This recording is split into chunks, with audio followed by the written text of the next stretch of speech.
proteins, you have now gone from plasma to serum. So serum and plasma, you can't use those interchangeably. Serum will not clot, plasma will clot. So plasma still has the proteins in there that are part of the clotting cascade. When you look at the blood, they've stained the red blood cells red, they've somehow stained the white blood cells kind of yellowish, and the platelets have come out kind of pastel pink. That's not how they actually appear in the real blood, but this is just to help you distinguish them more easily when you look at this. So red blood cells normally have this biconcave shape, and you can see them from the side. They're narrower than they are across in diameter. So here you have normal plasma, normal red blood cell concentrations. I just superimposed a dotted line across there so you could get a quick and easy comparison between the different test tubes. This is normal hematocrit with about 45% red cells, and then less than 1% the buff coat, and the rest plasma. If you have anemia where you're not producing enough red blood cells, you would have a decrease in the hematocrit. So here it's down at 30% instead of 45%. And the buffy coat, the anemias don't affect the white blood cell. They're just affecting the red blood cell. And then the rest is going to be plasma. Why do you have to have that extra plasma? Why do you have to make up the volume with the blood concentrate? Actually, with anemia, the viscosity does go down, but yeah, you will. Yes, you need to keep the fluids there. The fluid in your blood vessels does what for you? What is it creating? Pressure. So blood pressure. You're not going to try and equilibrate the plasma and the cells to make the viscosity corrected. Your viscosity is actually going down because the plasma volume is going to fill up the difference. If you have polycythemia, meaning you have an overproduction of red blood cells for some reason, then you're going to have more hematocrit and you're going to have less fluid. What is that going to do for your viscosity? It's going to go up. So if you are blood doping, or if you are taking erythropoietin to get an advantage for athletic event, and they do that, you may get too much red blood cells back into you, or overstimulate your bone marrow to produce too many red blood cells. If your viscosity gets so great that the blood is too sticky to get through the capillaries, you're not going to get any advantage. You're not probably even going to compete. So you have to be able to blood dope systematically and carefully, get the right amount, but not too much. The natural way to induce polycythemia is to work out in a hypoxic environment. And a lot of people go to altitude to get that hypoxic environment. There's less oxygen at altitude, and so your kidneys are going to see a decrease in oxygen in your circulatory system. They will release erythropoietin to the extent needed to get your oxygen carrying capacity up to what's needed at altitude. And so if you train at altitude, if you can tolerate training at altitude without getting altitude sickness, and then come down right before an athletic event, then you do have an advantage. But it's a naturally induced advantage, and that is not illegal. But a lot of people can't tolerate the decrease in barometric pressure, they get cerebral edema, they get pleural effusions, and they're just too cranky to do their workouts, and so they have to come down. The other thing they've tried to do is work out and live in a decreased oxygen environment. So they've built big tents that they put a mix of air in that has less oxygen, and then they live and train in that at sea level. And I guess it's successful because they're still doing it. If you sweat too much, this is what happens. So you've lost the plasma, the water in the plasma, because you sweat, you've been working out, or you're in a humid environment that's very warm. And in order to keep your core body temperature in a safe range so you don't need your proteins and fry your brain, you sweat to lose that increase in body heat. But that means you lose the water as well. So your hematocrit is staying the same, but your plasma volume is going down. The viscosity then goes up, and also this loss in fluid volume means your blood pressure is going to drop. So a lot of people will have the experience of hitting the wall, and that means they usually crash and burn in their athletic event. They can't do anything beyond that point. You've lost the heat via sweating, but then your skin shuts down, gets cold, clammy, and gray, ashen, and usually the person is disoriented, kind of wandering around, may actually pass out, and hopefully the EMS is right there to help them because they need to get hydrated and get medical treatment right away. So anemias. We talked about iron deficiency anemia. That's a dietary problem. Can be due to menstrual cycle, that you have a heavy flow. Doesn't affect guys, or does affect women who have heavy flows with their periods. And that can also be hemorrhagic anemia. If you have excessively heavy menstrual flows, you are considered to be hemorrhaging via your uterus and through your vagina. Most hemorrhagic anemias are due to some kind of cut in the vascular system, usually an artery, or you can cut a vein and just not be able to stop the bleeding, or you're not caring to stop the bleeding, because some people attempt to commit suicide in that fashion. They slash their wrists, and if they bleed long enough, they will die. But it's a very slow process to do it that way.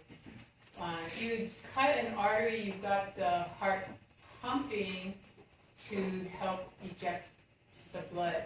So you lose blood volume much more quickly. The aplastic anemia, come back to the top. This is where your bone marrow is not producing the red blood cells. So something is interfered with that. It could be a cancer, it could be radiation, it could be some chemical that you come in contact with, but something is destroying your bone marrow's ability to produce those red blood cells. Renal anemia is lack of erythropoietin. Now, erythropoietin, when it's not released, it's usually something is damaging the kidney. It could be autoantibodies that are binding to the kidney and interfering with filtration, and then the cells break down there. And when the tubular cells, the cells that release the erythropoietin are right outside the tubules. So when you have phagocytes coming in to clean out the damaged nephrons, they may be damaging the erythropoietin cells. You can also get edema in the kidney. Guys, you're going to get prostate enlargement and prostate cancer some point in your life. It's inevitable you're going to get it. Some guys get it very late. Some guys get it and it's very mild. Some guys get it early and it's very aggressive and you got a big problem. But when the prostate gland enlarges, the urethra is right in the center. If the prostate enlarges and interferes with your ability to get urine out of your bladder, then pressure builds back up into the kidneys, and the kidneys get edemic, and then the cells get damaged, and you don't have the erythropoietin. So prostate cancer and prostate enlargement can cause the kidneys to not be able to produce adequate hemoglobin. So a lot of problems. Treatment for prostate problems also create other problems. We'll talk about that in the reproduction factors. The plasma proteins, again, mostly made by the liver. This Sherwood brings up some other important facts. Albumin. How do you get deficiency in albumin? Well, one of the main ways is if you're malnourished. And one of the signs of malnutrition in third world is you got a little kid with skinny arms and legs and 9 months pregnant and a 7-year-old. No, he's not 9 months pregnant, but he's got this huge abdomen that looks like he's pregnant. You know, a child's not supposed to be pregnant. Could be not died, blah, blah, blah. Yeah, but no. It's usually he's not getting adequate protein in the diet. The liver can't make the plasma proteins, particularly albumin, and so fluids leak out into the tissues. And one place is the abdominal cavity. You could have liver disease, just general liver disease. Could be due to alcoholism, could be due to cancer, could be due to some kind of viral infection, some hepatitis. You could have kidney problems, and so now you've left the problems with the liver and now you've gone to the kidney. So nephrotic syndrome, you've got bigger holes in your filtration barrier, and now you're filtering proteins that normally wouldn't be able to get across the filtration barrier. So proteins are starting to show up in large amounts in the urine, and that's where you're losing the proteins, is through the filtration barrier and then out through the urine. Some hormone therapies will cause the liver to not be able to produce the plasma proteins. Pregnancy, there's so many hormone changes and so many other things going on in the female while she's pregnant, that the liver sometimes can't produce enough of the plasma proteins. Plus, later in pregnancy, that poor little liver is shoved up against the diaphragm, and so are all the digestive organs and stomach. And the baby's also sitting on the bladder, but the liver being compressed, it's not going to function as it normally should. So hormones and then also restriction in pregnancy can be a problem. Burns, you lose the proteins because the tissues have been damaged and fluids are just leaking out abnormally from the damaged tissue. And then dehydration will cause the liver not to be able to produce enough of the albumin. We talked about globulins, and we'll talk a little bit more about them shortly. Fibrinogen is part of the clotting factors. The importance of all of these is the colloid osmotic pressure, so it's worth saying one more time. The reason you get that edema in the abdomen is because you've lost the colloid from the vascular system. It's either gone out into the urine or it's not there in the first place, and you can't keep the fluids in your vascular system. These proteins can also bind hydrogen ion, and that will help to control an acidosis. And they also can bind OH, so it can help in alkalosis. The globulins are part of the immune response and the fibrinogen, the clot formation. I posted most of this slide with a few additional things that came after I posted it. So,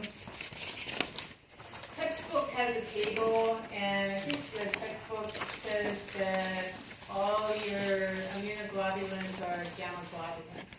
That's not true. If you've taken biochemistry or some other biology and chemistry course, you know that's not true. And there's sort of a mantra that you can use and probably keep it accessible in your brain. All immunoglobulins are antibodies. That statement is true. I think your textbook says that. But all immunoglobulins are not gamma globulins. You got some immunoglobulins that are gamma, and then you got some that are beta, and some that might also be in the alpha range. So they're kind of all distributed through the globulin part of the prenup here. So there's some gamma globulins here, like C-reactive protein, which is an acute phase reactant. It's a gamma globulin, but it's not immunoglobulin. So it's not an IG, but it is a gamma globulin. If you're not familiar, how many of you are not familiar with electrophoresis? Oh, the majority are. Okay, so for those who are not familiar, you're going to put proteins in solution into a machine, and then you're going to pass it through a gel, and you're going to have a positive charge at one side and a negative charge at the other. So you've got a cathode at this side and an anode down here. So negative charge, positive charge. The negative charge proteins, the ones that have a majority of negative charge on them, they're going to migrate towards the cathode.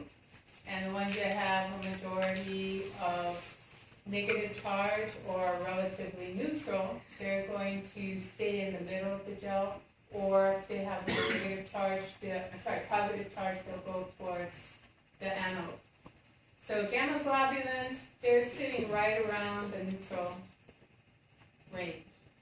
And some of them will be slightly positive, some of them will be slightly negative. As you go towards the left of this graph, you're getting the proteins that have more negative charges on them. We talked about thyroid binding protein last semester. This is going to bind thyroid hormone to get it through the circulatory system. It's a specific transport protein for thyroid. Transportin, transporting cortisol. Alpha-1 antitrypsin, we're going to be talking about that later in the semester. So it's in the alpha-1 range. We have ceruloplasm, alpha-2 macroglobulin, and haptoglobulin in the alpha-2 range. I know about ceruloplasm. It's a liver protein, binds copper, helps to get copper out of your system. And certain diseases, you have a problem with that concentration. Your body accumulates copper, and then your organs cease to function properly. We talked about beta lipoprotein. We'll talk more about it in the digestive system. Transferrin transports your iron. IgA, IgM, IgG, we'll talk about those. Those are immunoglobulins. And complement is also part of our immune system. So these down here, IgA, M, and G, and IgG is over here as well, so it kind of goes beta and gamma. So it's not that one table table 11-1, you gotta look very carefully at that and the wording in there, because you got problems there. Okay, erythrocytes, the Sherwood book points out that yes, they're flexible and it allows them to get through the small red blood cells, but also the membrane being relatively thin and the cell being thinner than it is wide, it increases the likelihood that O2 is going to be able to get out of the cell.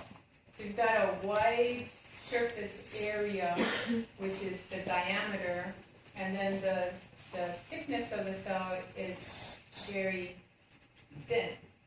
So a thin thickness doesn't sound correct, but the width of the cell is narrow, and so when hemoglobin diffuses off, or oxygen diffuses off the hemoglobin, it doesn't have to diffuse far to hit the plasma membrane and then get out of the cell.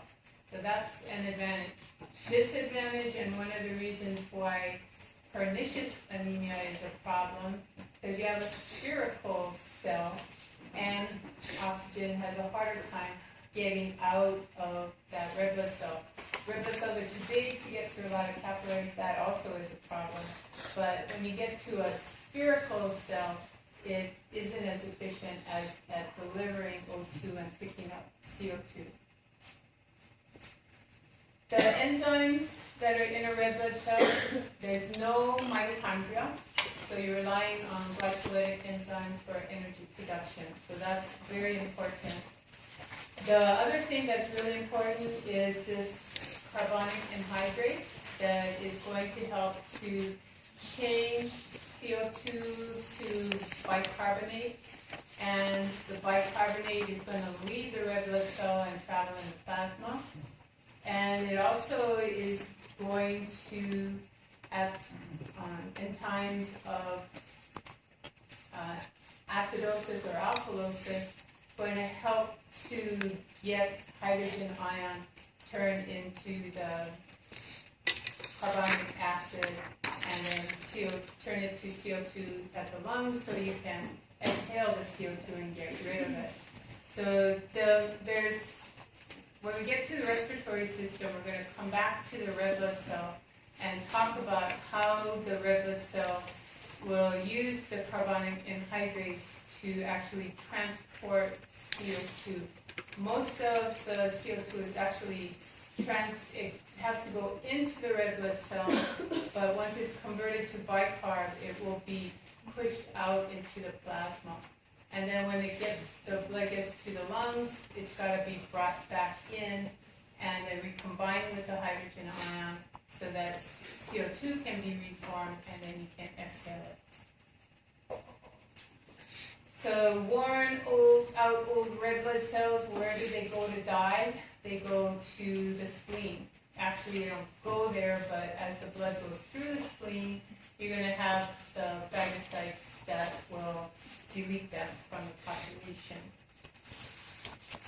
EPO, as I mentioned earlier, but I didn't really have the words for you to look at. These are made by the cells that are outside the kidney tubules. It will make a little more sense after we get to discussing the nephron. But within the kidney, there are specialized cells for the processing of the plasma fluids and anything that leaks out with the plasma, and determining waste products, how much to get rid of that, and how much to reabsorb. So there's specialized cells in the kidney nephron to do that. And you have blood vessels outside those specialized cells to either secrete things that can't be filtered or reabsorb things that you can't afford to lose. And sandwiched in between the blood vessel cells and the nephron cells, you're going to have other cells, and those will be in the interstitial space. Those will be your interstitial cells. And these are the ones that release the erythropoietin. Erythropoietin stimulates red bone marrow to produce your erythrocytes.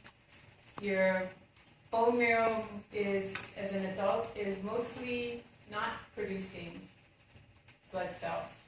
It is yellow bone marrow.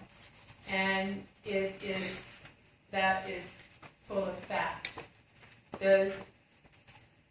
If you hemorrhage, you can reconvert that yellow bone marrow to red bone marrow. If you have the stem cells in the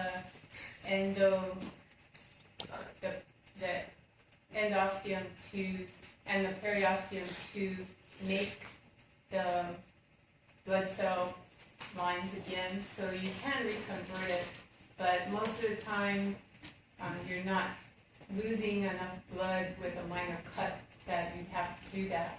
So you can regenerate your lost volume just with the remaining bone marrow, red bone marrow.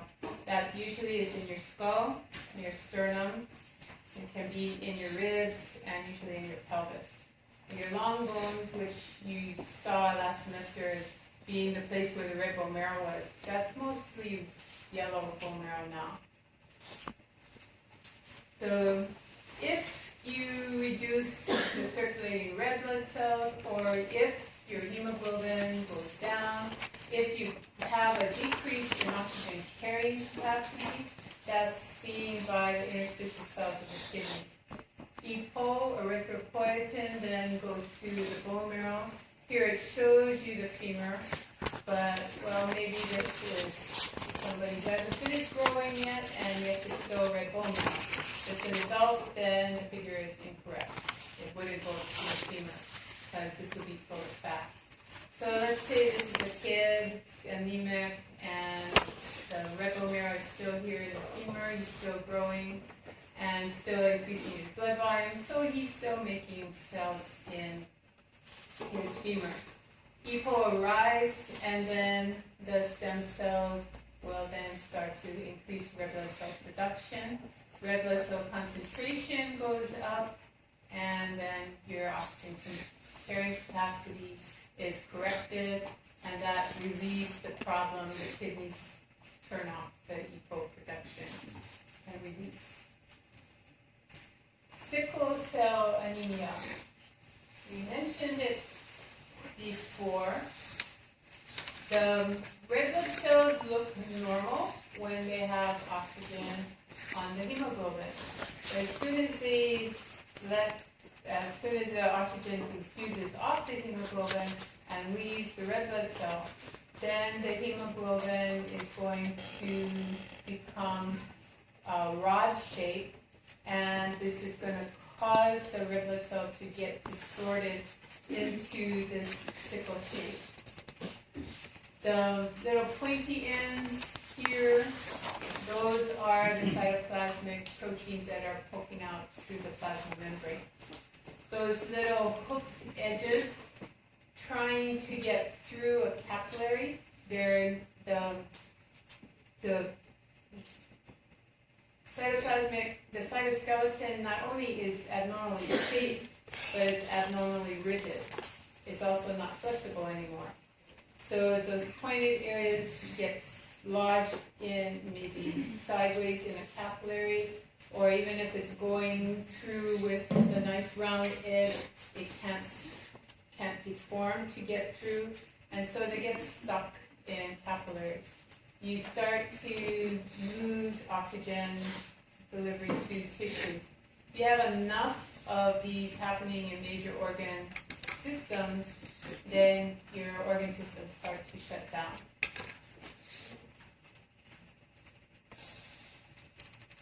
It's going to work. How about that?